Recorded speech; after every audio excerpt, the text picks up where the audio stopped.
Hello, my friends. Thank you for being with me. We're going to Matthew chapter 11, verse 28. This is 5 Minutes of Faith.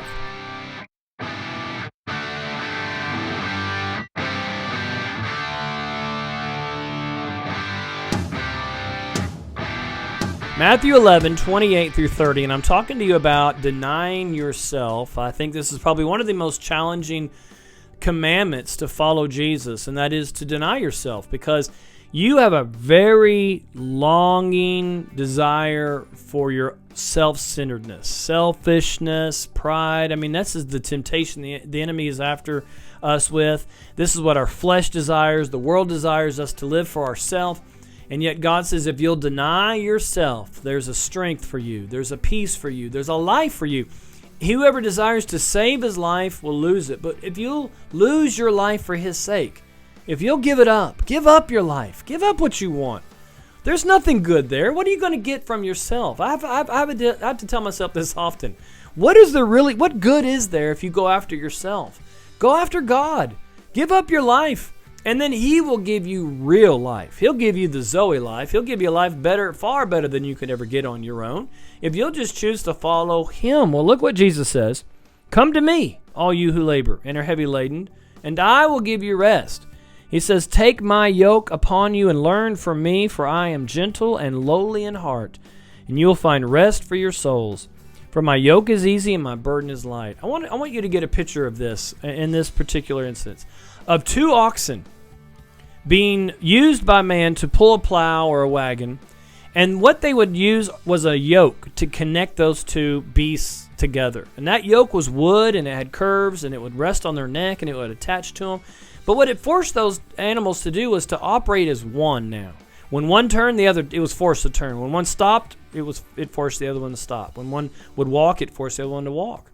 And oftentimes, if they had a young animal that was learning how to operate in all of these straps and yokes and so forth, they would attach it to an older one, a trained one, so that trained one would then be able to train the younger, because the younger wasn't going to be able to get away. It may struggle, it may try to get out, but it's yoked up, it's attached to the older, more mature, and more trained oxen.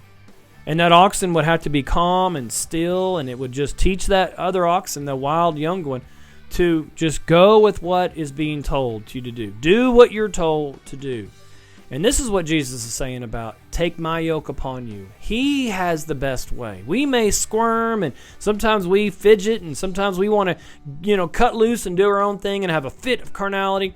But if we'll get yoked up to Jesus and let him be the one in charge, he says, I'm lowly and gentle. He says, calm down. Calm yourself. Don't walk after your own flesh. Don't go after yourself. Follow me. Do life my way. He says, and learn of me. Take my yoke upon you and learn of me. Let Jesus be the one to teach you how to live this life that he's now called us to. Let's go to Hebrews chapter 5, verse 8 through 9. It says, though he was a son, yet he learned obedience by the things which he suffered. Having been perfected, he became the author of eternal salvation to all who obey him. Whenever you're yoked up to Jesus and your flesh is fighting you, and you're struggling at times to walk by faith, there's a suffering involved in that. There's a physical, natural, carnal suffering. Your flesh will suffer to a degree. Now, your spirit doesn't suffer. This isn't a spiritual suffering, but because you desire one thing and God desires the other, to give that up is going to be hard. There's going to be a suffering involved. Well, even Jesus himself, whenever he lived in this life, he lived in a tent, he lived in a body, and he had to deny those carnal instincts, and there was a level of suffering that came with that. Yet he learned obedience through the things which he suffered.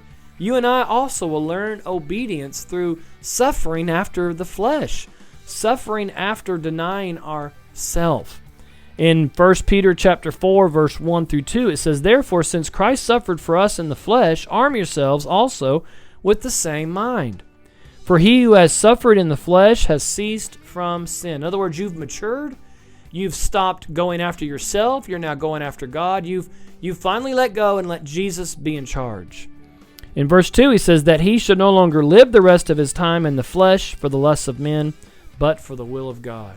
Boy, I want that to be true for me. I don't want to live the rest of my life after myself, after what my flesh wants, my carnal desires. I want to live the rest of my life after the will of God. And the only way we can do that is by denying ourselves, taking up our cross, and following Him. I encourage you to do that very thing today. Thanks for being with me. This has been 5 Minutes of Faith.